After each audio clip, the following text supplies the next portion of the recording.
À l'aube des temps immémoriaux, le Fils de Dieu, vêtu des couleurs du ciel et de la terre, s'approchait. Sa voix, portant la sagesse des siècles, résonnait à travers les collines et les vallées, captant l'attention de tous ceux qui l'écoutaient. « Venez à moi, disait-il, et je vous révélerai les mystères du royaume, à travers 10 fascinantes paraboles, des joyaux de sagesse éternelle. » Et ainsi, tel un peintre tissant la lumière et l'ombre, il commençait avec la parabole du semeur, Matthieu 13:39, où les graines de vérité tombaient sur différents terrains, symbolisant la réception des paroles divines par les cœurs humains. À chaque mot, la foule se rapprochait davantage, suspendue à la promesse de secrets révélés. Les cœurs tourmentés trouvaient du réconfort dans les métaphores de l'existence.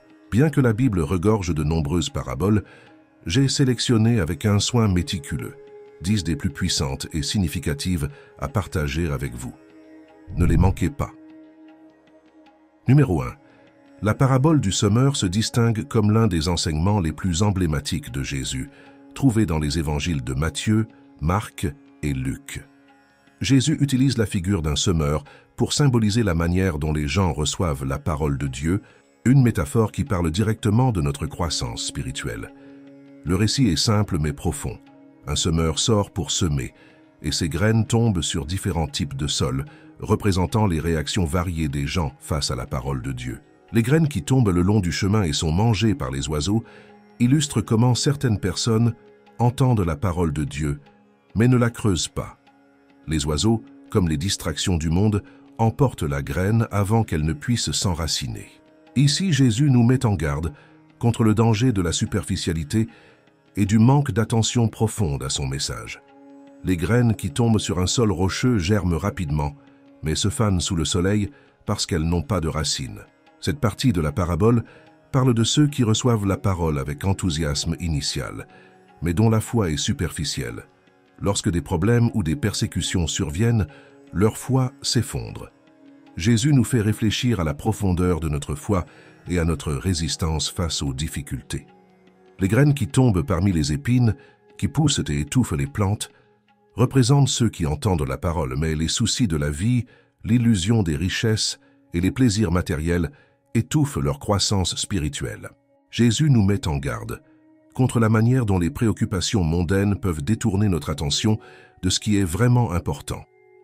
Enfin, les graines qui tombent sur une bonne terre et produisent une récolte abondante symbolisent ceux qui entendent la parole, la comprennent et la reçoivent avec un cœur ouvert et fertile, ce qui se traduit par une croissance spirituelle significative. C'est l'idéal que Jésus nous propose.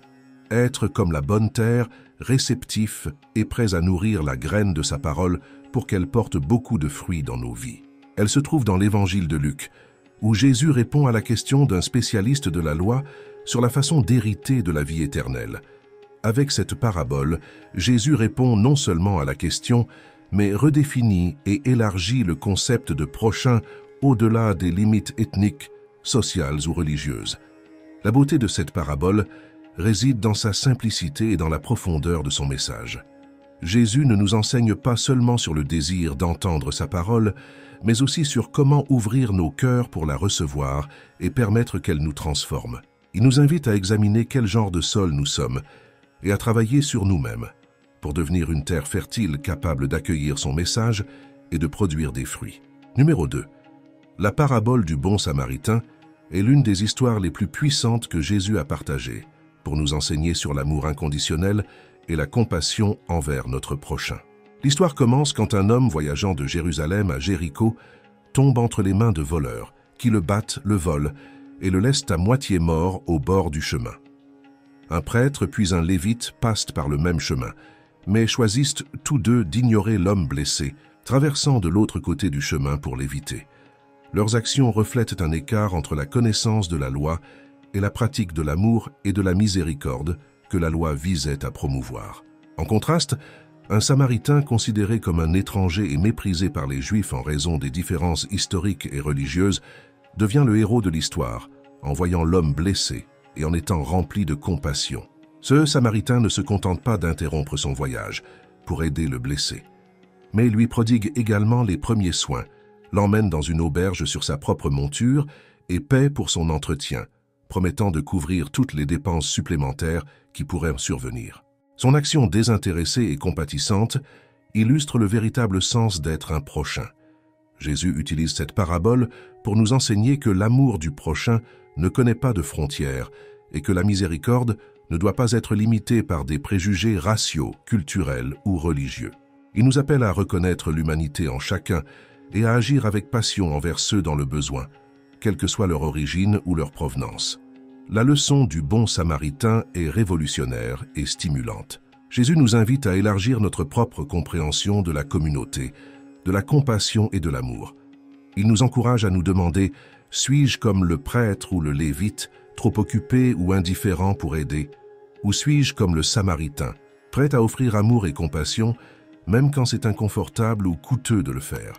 Cette parabole ne fait pas seulement éclater nos perceptions et nos préjugés, mais elle nous pousse aussi à l'action. Elle nous rappelle que l'amour véritable se manifeste à travers des actions concrètes de soin et de miséricorde envers ceux qui sont blessés, quels qu'ils soient. Dans la parabole du bon samaritain, Jésus nous montre que le chemin vers la vie éternelle est pavé d'amour, de miséricorde et de compassion envers notre prochain, redéfinissant qui est notre prochain dans le processus. Numéro 3. La parabole du fils prodigue que Jésus raconte dans l'évangile de Luc est l'une des histoires les plus émouvantes et profondes qui nous parle du pardon inconditionnel et de l'amour inépuisable de Dieu. Cette parabole raconte l'histoire d'un jeune homme qui, après avoir reçu sa part d'héritage de son vivant, quitte sa maison et gaspille tout son argent dans une vie de débauche. Lorsqu'il se retrouve dans la misère après une grave famine dans le pays où il avait décidé de vivre, le fils décide de retourner chez son père, prêt à reconnaître ses erreurs et à accepter même le plus bas des postes dans la maison de son père. Espérant peu plus que de la miséricorde, ce qu'il trouve à son retour dépasse toutes les attentes. Son père, qui l'attendait, court à sa rencontre, l'embrasse et l'embrasse, ordonnant immédiatement une grande célébration pour marquer son retour. Cette image du père, qui non seulement pardonne à son fils, mais le reçoit également avec une célébration, symbolise l'amour et la miséricorde de Dieu envers nous, quel que soit le degré de nos erreurs ou de notre éloignement. La parabole présente également un autre personnage important, le fils aîné, qui est resté à la maison en travaillant aux côtés de son père. Lorsqu'il découvre le retour de son frère et la célébration qui a été préparée, il se sent amer et se plaint, arguant qu'il, qui n'a jamais désobéi à son père, n'a jamais reçu un tel honneur. Le père répond avec amour, lui assurant que tout ce qu'il a lui appartient aussi, mais qu'il est nécessaire de célébrer le retour du frère cadet, car il était perdu et a été retrouvé. Cette parabole est riche en signification et en enseignement. D'une part, elle met en lumière le concept de repentir authentique, non pas comme un simple sentiment de remords, mais comme une action de retour à Dieu, reconnaissant nos erreurs et changeant notre chemin. D'autre part, elle illustre la joie de Dieu en accueillant un pécheur repentant, une joie si grande qu'elle est motif de célébration céleste. De plus, l'histoire du fils aîné nous invite à réfléchir à notre propre attitude envers le pardon et la miséricorde. Nous pouvons nous retrouver dans la position du fils aîné, luttant avec des sentiments d'injustice ou de ressentiment, en voyant d'autres recevoir grâce et pardon. Cependant, la réponse du Père nous rappelle que l'amour de Dieu est illimité et que sa grâce est suffisante pour tous, nous encourageant à nous réjouir sincèrement de la restauration et du succès des autres. En résumé, la parabole du Fils prodigue nous enseigne sur la nature inconditionnelle de l'amour de Dieu, sa volonté de pardonner et la joie qu'il trouve dans notre retour vers lui.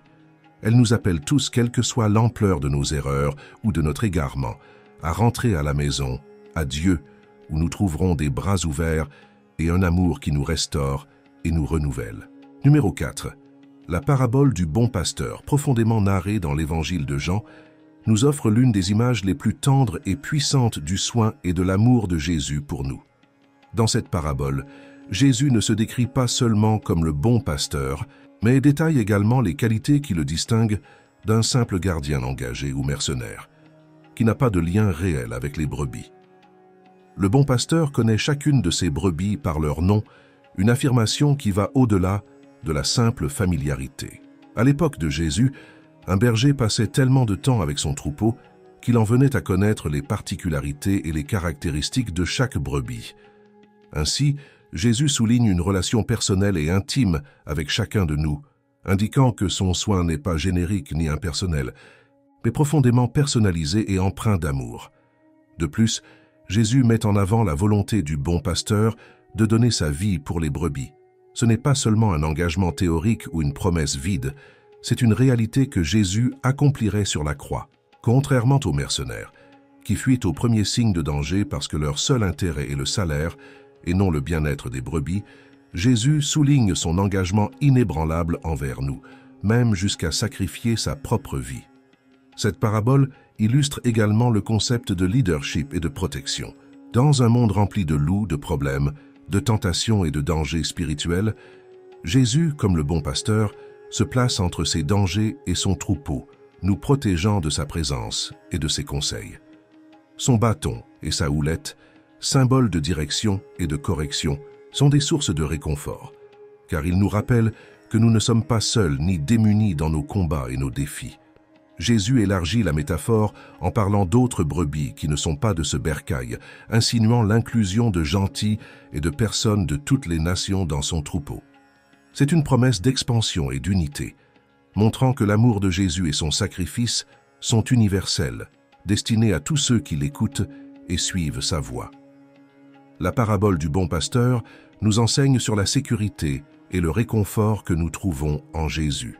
Elle nous assure que sous son soin, nous sommes connus, aimés et appréciés individuellement.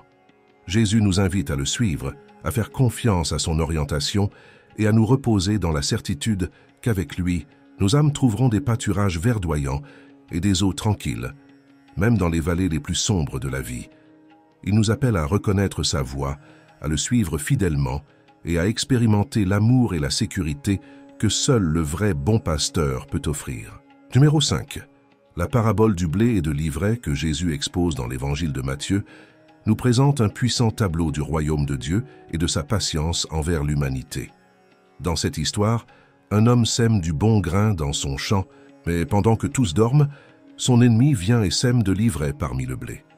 Lorsque les deux commencent à pousser ensemble, les serviteurs de l'homme demandent s'ils doivent arracher l'ivraie, mais ils conseillent d'attendre la récolte pour éviter d'endommager le blé. Finalement, l'ivraie est ramassée et brûlée, tandis que le blé est rassemblé dans le grenier. Cette parabole est une illustration vivante de la réalité du bien et du mal coexistant dans le monde. Le champ représente le monde. Le semeur est le Fils de l'homme, Jésus, le blé sont les fils du royaume, et l'ivraie sont les fils du malin. La récolte symbolise la fin des temps, et les moissonneurs sont les anges. À travers ce récit, Jésus enseigne qu'il y aura une séparation définitive entre le bien et le mal, mais celle-ci se produit au temps et au jugement de Dieu, pas au nôtre. L'intrigue de cette parabole réside dans la patience du semeur qui décide de ne pas arracher l'ivraie immédiatement pour éviter de nuire au blé. Cette patience divine reflète la miséricorde et la longanimité de Dieu envers nous. Dieu attend patiemment, donnant à chacun l'occasion de se repentir et de revenir à lui avant que n'arrive le moment du jugement final.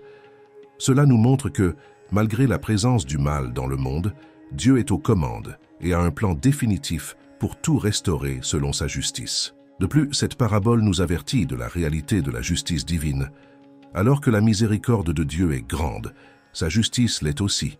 En fin de compte, il y aura une séparation entre le bien et le mal. L'ivraie sera arrachée et brûlée, symbolisant le jugement final sur le mal. Cela nous rappelle l'importance de mener des vies qui reflètent les valeurs du royaume de Dieu, cherchant la sainteté et évitant le mal. L'enseignement de Jésus à travers la parabole du blé et de l'ivraie nous invite à réfléchir sur notre propre vie et sur notre réponse à l'appel de Dieu à la repentance et à la conversion. En même temps, il nous encourage à avoir patience et espoir, sachant que Dieu travaille dans le monde et que finalement, le bien l'emportera sur le mal.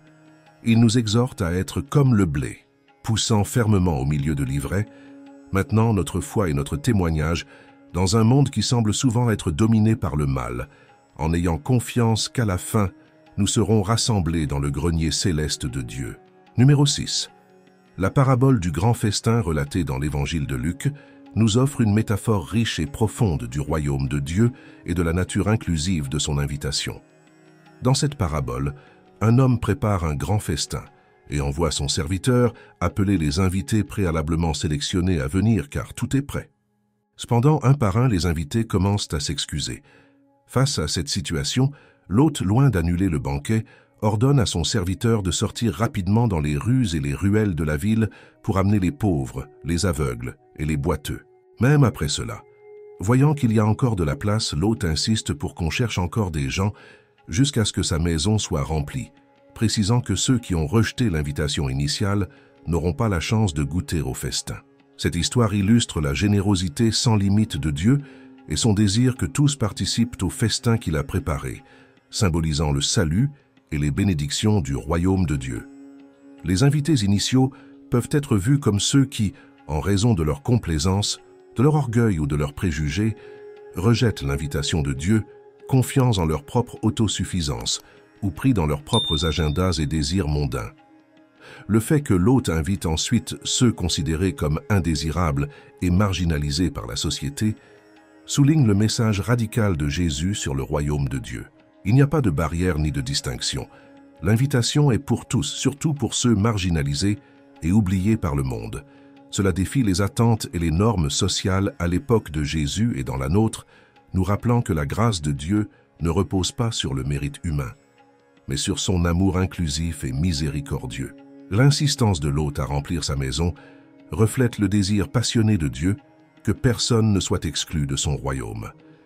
Le salut et la communion divine, symbolisés par le grand festin, sont disponibles pour tous ceux qui répondent à l'invitation avec foi et humilité, quel que soit leur statut social, économique ou moral. Cela nous appelle à réfléchir sur notre propre réponse à l'invitation de Dieu et sur la manière dont nous accueillons les autres à la table du Seigneur. La parabole du grand festin nous enseigne sur la nature du royaume de Dieu, un royaume de grâce, d'inclusion et d'amour sans condition. Elle nous invite à examiner nos propres excuses et barrières qui nous empêchent d'accepter pleinement la générosité de Dieu et à nous rappeler que nous sommes appelés non seulement à jouir de ce festin, mais aussi à partager l'invitation avec d'autres, en étendant l'amour et l'accueil de Dieu à tous sans distinction. En fin de compte, elle nous rappelle que le festin du royaume est préparé et en attente. Notre réponse déterminera si nous prenons notre place à la table. Numéro 7. La parabole de la brebis perdue, racontée dans les évangiles de Matthieu et Luc, nous présente l'une des images les plus tendres et révélatrices du cœur de Dieu envers l'humanité. Jésus raconte l'histoire d'un berger qui a 100 brebis, mais l'une d'elles se perd.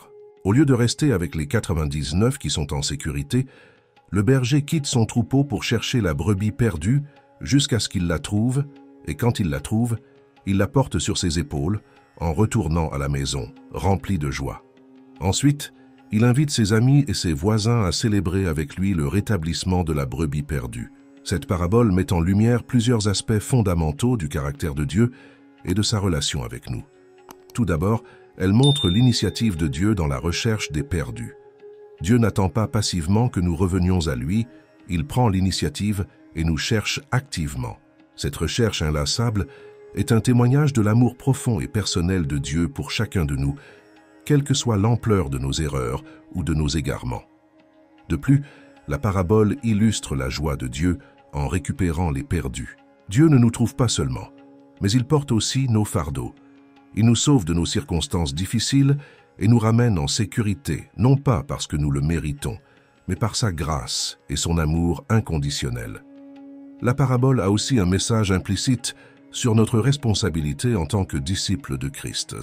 La célébration du berger pour une brebis reflète la joie dans le ciel pour un pécheur qui se repent. Cet accent mis sur la joie souligne la valeur que Dieu accorde à chaque individu. Nous ne sommes pas simplement des numéros dans un troupeau. Chacun de nous est précieux et de valeur aux yeux de Dieu, méritant une recherche personnelle et une célébration céleste lorsqu'il est retrouvé. L'action du berger de porter la brebis sur ses épaules parle également de la nature du soin de Dieu. Tout comme le berger recherche activement la brebis perdue, nous sommes appelés à être des instruments de l'amour et de la miséricorde de Dieu dans le monde, en recherchant et en accueillant les perdus et les marginalisés. Elle nous rappelle que la mission de l'Église n'est pas seulement de prendre soin de ceux qui sont déjà à l'intérieur, mais aussi de rechercher activement ceux qui sont à l'extérieur. En résumé, La parabole de la brebis perdue nous enseigne sur l'amour inépuisable de Dieu qui n'a pas de limite et qui célèbre le retour de chaque personne à lui. Elle nous rappelle la valeur infinie que chacun a pour Dieu et nous met au défi de partager et de refléter cet amour inconditionnel dans nos propres vies, en recherchant et en accueillant ceux qui sont perdus, dans l'espoir de les ramener à la maison avec amour et joie. Numéro 8. La parabole des 10 vierges, racontée dans l'évangile de Matthieu, nous présente vivement le thème de la préparation et de la vigilance dans la vie spirituelle. Dans cette histoire, 10 vierges attendent l'arrivée du fiancé pour une noce. 5 d'entre elles sont prudentes et emportent avec elles de l'huile supplémentaire pour leurs lampes, tandis que les 5 autres sont insensées et n'emportent pas d'huile de réserve. Lorsque le fiancé tarde à venir, toutes s'endorment, mais à minuit, son arrivée est annoncée.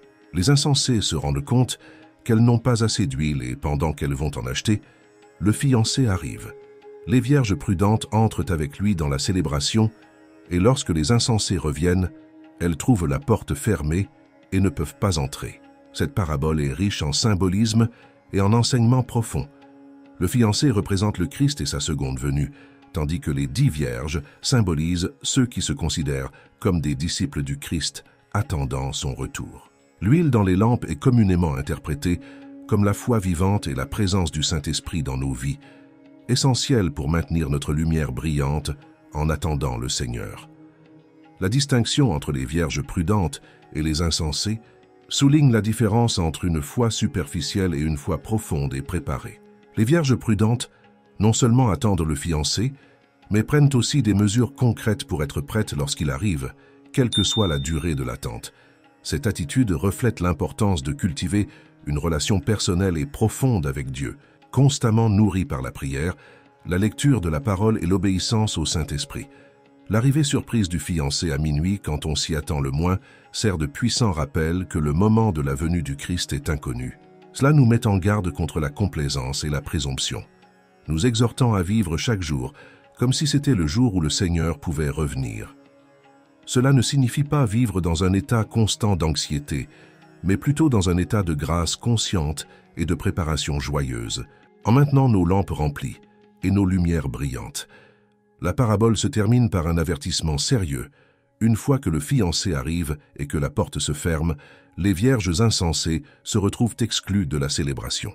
Cette conclusion met l'accent sur les conséquences éternelles de notre préparation spirituelle, nous rappelant qu'il y aura un moment où il ne sera plus possible de se préparer. Et notre condition spirituelle à ce moment-là déterminera notre éternité. En résumé, la parabole des 10 vierges nous appelle à vivre une vie de foi active et vigilante, pleine de l'Esprit Saint, toujours prête pour le retour du Christ. Elle nous met au défi d'examiner la qualité et la profondeur de notre préparation spirituelle, en nous rappelant que la vraie foi se manifeste dans la manière dont nous vivons et dont nous nous préparons à la rencontre finale avec notre Seigneur. Numéro 9. La parabole du riche et de Lazare, présentée dans l'évangile de Luc, est un récit profond que Jésus utilise pour nous enseigner sur la justice, la compassion et les réalités du ciel et de l'enfer. Dans cette parabole, Jésus raconte l'histoire d'un homme riche vivant dans l'opulence et d'un pauvre nommé Lazare, qui souffre dans une extrême misère aux portes du riche, ne désirant que les miettes qui tombent de sa table, tandis que les chiens viennent lécher ses plaies. Le riche semble complètement indifférent à sa souffrance. Cependant, à leur mort à tous deux, leur destin s'inverse dramatiquement. Lazare est emmené par les anges au sein d'Abraham, un lieu de réconfort et de paix, tandis que le riche se trouve en tourment dans le Hadès. Cette parabole met non seulement en lumière le fossé entre les riches et les pauvres, mais elle pointe aussi vers la cécité spirituelle et la dureté de cœur du riche, qui, malgré sa richesse matérielle, est pauvre en amour et en compassion. Jésus enseigne que les biens terrestres et le statut social sont sans importance aux yeux de Dieu. Ce qui compte vraiment, c'est comment nous vivons nos vies, comment nous répondons aux besoins des autres et comment nous obéissons à la parole de Dieu. Le dialogue entre le riche en tourment et Abraham révèle un autre aspect crucial, l'importance d'écouter et d'obéir à Dieu dans cette vie. Le riche demande que Lazare soit renvoyé sur terre pour avertir ses frères, espérant éviter qu'ils ne rencontrent le même sort. Cependant, Abraham répond qu'ils ont Moïse et les prophètes. S'ils ne croient pas les Écritures, Ils ne seront pas non plus convaincus si quelqu'un ressuscite d'entre les morts. Cette partie de la parabole souligne que la révélation de Dieu a déjà été donnée et est suffisante pour guider le salut. La responsabilité incombe à chaque individu d'accepter et de vivre selon cette parole. L'histoire du riche et de Lazare nous confronte à la réalité que nos choix et nos actions ont des conséquences éternelles, nous appelle à vivre avec une perspective éternelle, en valorisant la justice, la miséricorde et la foi au-dessus de la richesse et du confort temporel. Jésus nous enseigne que la vraie richesse se trouve dans un cœur compatissant et dans une vie alignée sur les valeurs du royaume de Dieu. Cette parabole sert également d'avertissement puissant contre l'indifférence et l'égocentrisme. Elle nous met au défi de regarder au-delà de notre propre bien-être et confort, d'être sensible aux besoins de ceux qui nous entourent et d'agir avec amour et compassion envers les moins fortunés. En fin de compte, la parabole du riche et de Lazare nous rappelle que notre destin éternel est intrinsèquement lié à notre façon de répondre à l'appel de Dieu à aimer et servir les autres dans cette vie. Numéro 10. La parabole du pharisien et du publicain trouvée dans l'évangile de Luc nous offre une puissante leçon sur l'humilité, la sincérité et la justification devant Dieu. Dans cette histoire, Jésus décrit deux hommes montant au temple pour prier, un pharisien et un publicain collecteur d'impôts. Le pharisien, debout, prie en remerciant Dieu de ne pas être comme les autres hommes, les voleurs, les injustes, les adultères, ou même comme le publicain. Il énumère ses propres vertus et pratiques religieuses, telles que jeûner 2 fois par semaine et donner la dîme de tout ce qu'il possède. En revanche, le publicain se tenant à distance n'ose même pas lever les yeux au ciel, mais se frappe la poitrine disant « Mon Dieu, aie pitié de moi, pécheur ». Cette parabole contraste deux attitudes fondamentales dans la prière et la relation avec Dieu. Le pharisien représente l'autosuffisance et l'orgueil religieux. Sa prière est pleine d'autoglorification et de mépris pour les autres. Il se fie à sa propre justice pour se justifier devant Dieu. En revanche, le publicain incarne l'humilité et la reconnaissance de sa propre nécessité de la miséricorde de Dieu. Sa prière est simple, directe et sincère, marquée par un profond sentiment de repentir et de connaissance de soi. Jésus conclut la parabole en disant que le publicain, et non le pharisien, est descendu justifié dans sa maison devant Dieu. Ainsi, Jésus souligne que la véritable justification ne repose pas sur l'observation extérieure des rites religieux ou sur la comparaison de soi avec les autres. Au lieu de cela, elle dépend d'un cœur humble qui reconnaît sa nature pécheresse et se repent sincèrement, cherchant la miséricorde de Dieu.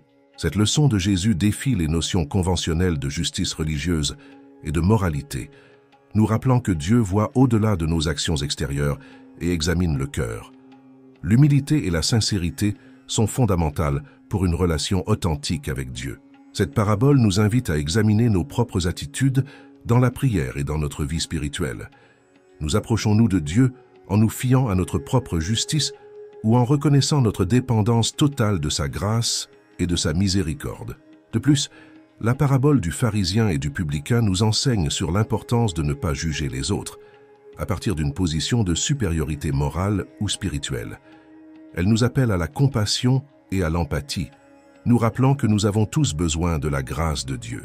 En résumé, cette parabole nous encourage à vivre avec humilité et sincérité, en reconnaissant nos faiblesses et en dépendant de la grâce de Dieu pour notre justification. Elle nous montre que le chemin vers une relation vraie et justifiée avec Dieu ne se trouve pas dans l'autosuffisance, mais dans un cœur contrit et humble qui cherche la miséricorde de Dieu. Ces paraboles, racontées avec maestria par Jésus, sont bien plus que de simples histoires. Elles sont des miroirs de l'âme humaine et des phares de sagesse spirituelle qui éclairent le chemin vers une vie pleine et en harmonie avec Dieu. Chacune, à sa manière, devient une invitation à examiner profondément notre intériorité, nos relations avec les autres et notre connexion avec le divin. Elle nous montre que l'essence d'une vie spirituelle riche ne se trouve pas dans l'étalage de notre foi, mais dans la qualité de nos cœurs et de nos actions. À travers ces récits, Jésus nous enseigne que l'amour n'est pas seulement un sentiment, mais une action concrète qui se manifeste dans la compassion, la miséricorde et le service aux autres, surtout à ceux en situation de vulnérabilité ou de besoin. Il nous rappelle que l'humilité est la porte par laquelle nous devons passer pour nous approcher de Dieu, en reconnaissant nos propres limites et besoins et en plaçant notre confiance non pas dans nos propres œuvres, mais dans la grâce divine. La préparation spirituelle, basée sur la vigilance et la prudence, est présentée comme un appel à vivre chaque jour dans l'attente du retour du Christ, non pas dans la peur, mais dans l'espoir et la joie de retrouver un être cher. Cette attente doit nous motiver à cultiver une foi vivante qui se nourrit de la prière, de l'étude de la parole et de la pratique de l'amour et du service. Ces enseignements soulignent l'importance de vivre selon les principes divins, des principes qui transcendent les normes religieuses et plongent dans le domaine du cœur et de l'esprit. Ils nous invitent à prendre des décisions sages, celles qui reflètent l'amour de Dieu et sa justice, et à être conscients que nos actions ont un écho dans l'éternité. Ils nous encouragent en outre à vivre avec foi, une foi qui repose sur une confiance totale en Dieu, en son amour inconditionnel et en sa capacité à transformer nos vies.